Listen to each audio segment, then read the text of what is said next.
All right, so this composite and digitally painted watercolor portrait has details and has broad openings and has the sketch coming through. And so as I work on the refined painting, which you can see is making quite a difference as it builds. If I turn that off, you can see what I've done so far. And that texture of the brush has a little bit of that paper texture in there and works pretty well.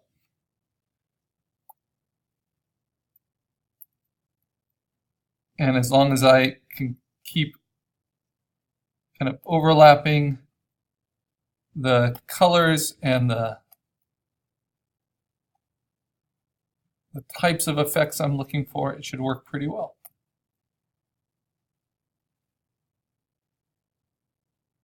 Now, what I think I want to do is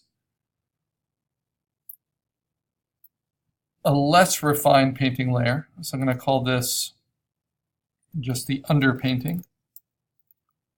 That's not all composited, that I can just be a little bolder with my strokes. So let me lock the refined painting for a second.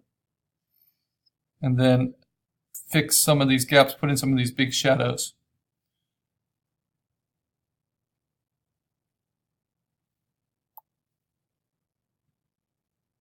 And kind of make some of these big connections. So here I'm pushing pretty hard on the brush, knowing that I can always refine over the top of it. And I'll probably go a little more detailed than I want to. Because again, watercolor is about kind of keeping a softness and a mystery to it.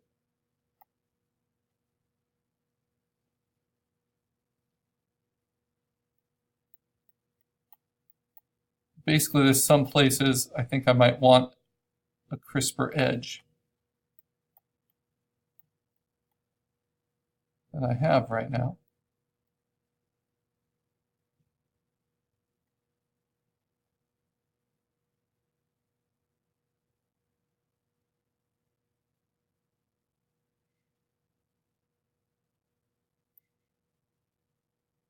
And she definitely has more shadow on this side of the face than I have right now.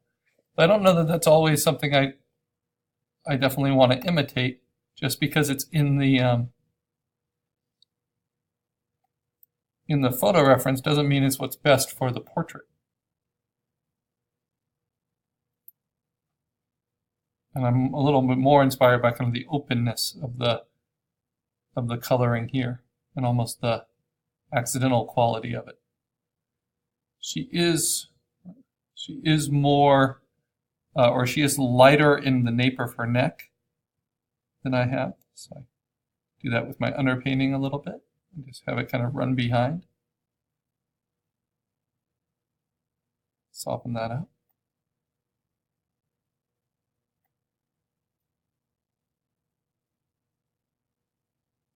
And then especially some of these areas like her ear.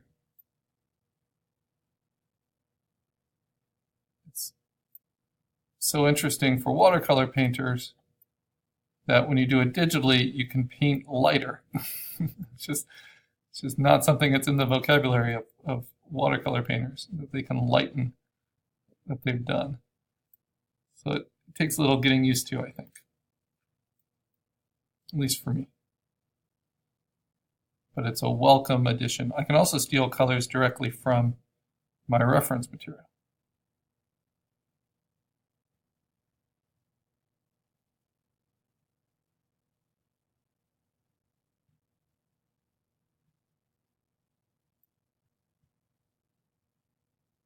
And I can layer those colors up. And find what the right balance is. Color and value. To get that neck to kind of turn back.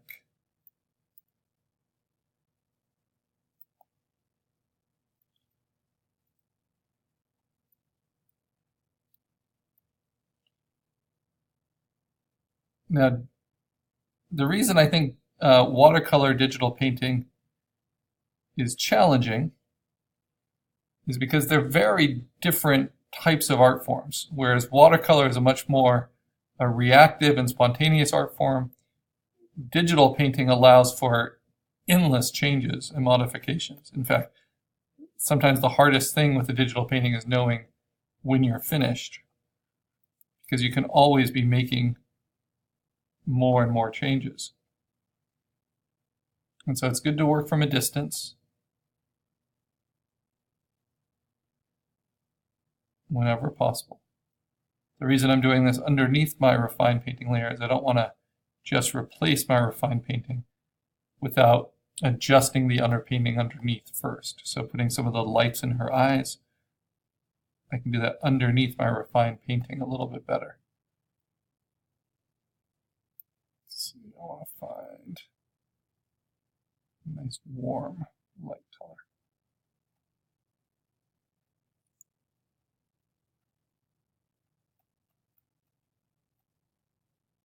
There, I like that.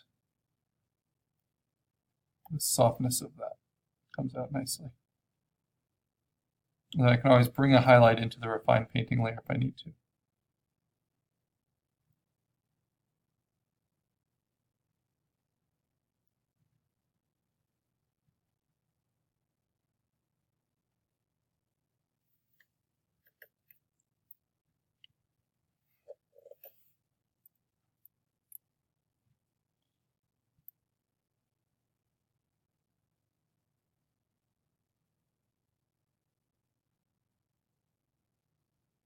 So shadows should not just always be ignored, but they also don't need to be followed slavishly from the reference, especially where color is involved. And why red is such a favorite, especially of watercolor painters, is because it has a nice dark value, even at very high saturations, right? So reds and pinks can be incredibly helpful.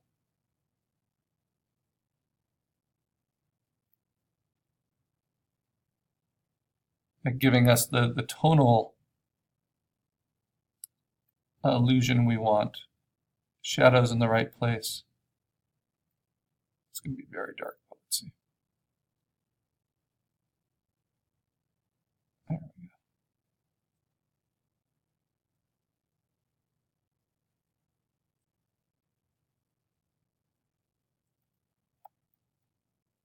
And yet keeping a lot of kind of interesting and fun color in there, in the mix.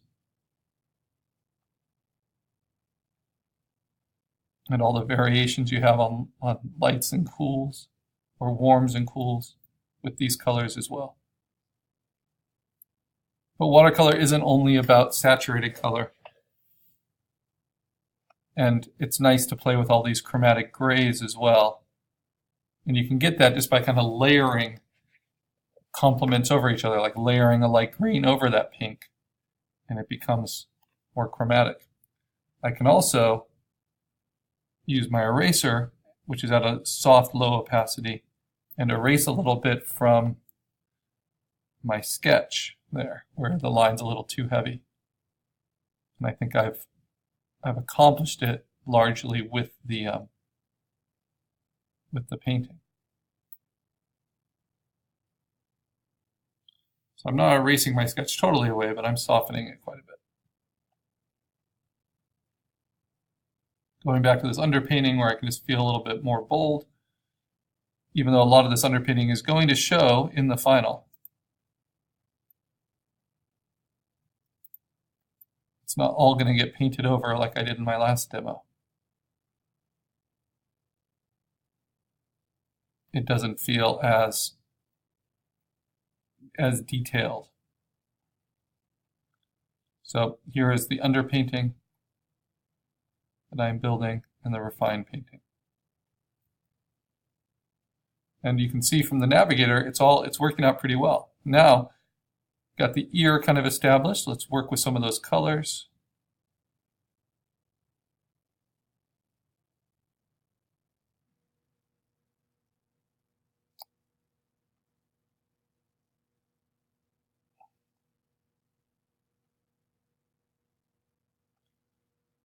It's a really fun subject matter. Such a colorful personality, clearly from her wardrobe and from the causes of her life.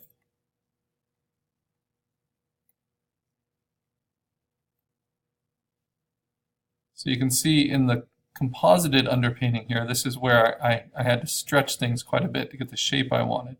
So now I have to put in strokes kind of going in different directions so that that doesn't contrast too much or call too much attention to itself. At the same time, I want it to be fun and not lose its spontaneity.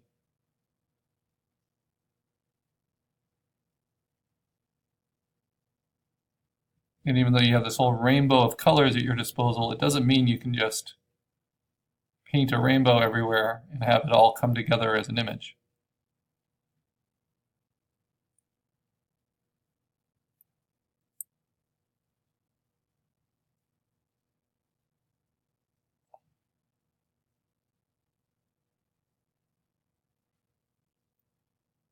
Whoops. There we go. Remember, you can use the space bar to kind of shortcut to the hand icon to move around. I'm not trying to zoom in too much, but I do have to every once in a while.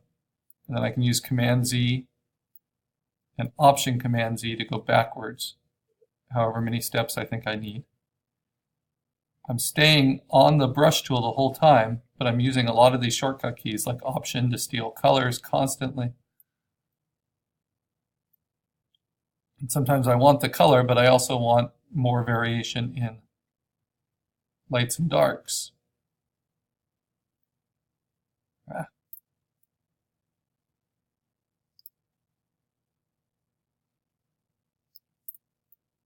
It's actually kind of interesting just moving that underpainting around, right, and putting it back.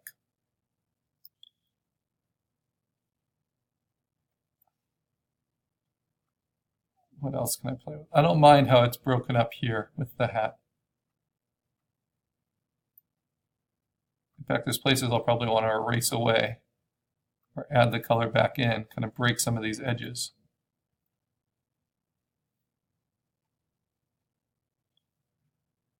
I could just take my eraser, and kind of cut away from some of this underpainting that I've done.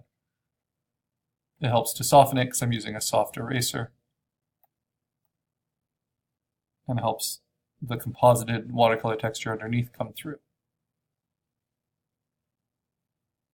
Okay. Now, I've said in portrait demos before, red is always a helpful color for kind of framing the eye, because the eyes are dark around the edges. They're in the shadow of our ocular cavity, but the red kind of gives us color, makes us think of the blood flowing, in the thin skin around the eyes. But you don't want to overdo it. You do want to frame the eye in with highlights and with shadows somewhat.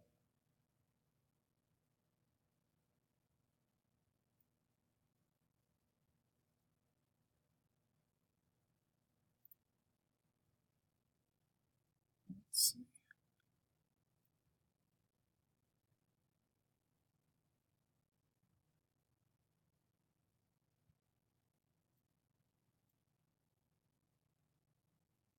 And of course, the eyes are the focal points of the face. So this has to do with the refined painting. I'm going to have to overtake that a little bit to get this underside.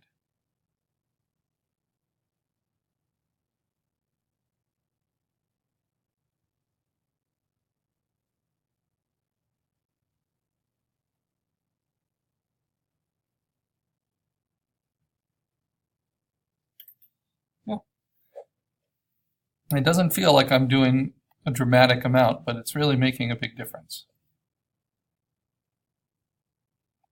Go back to my underpainting. Try to knock these values down in a way that feels more safer. I'm going to pretend she doesn't have these bangs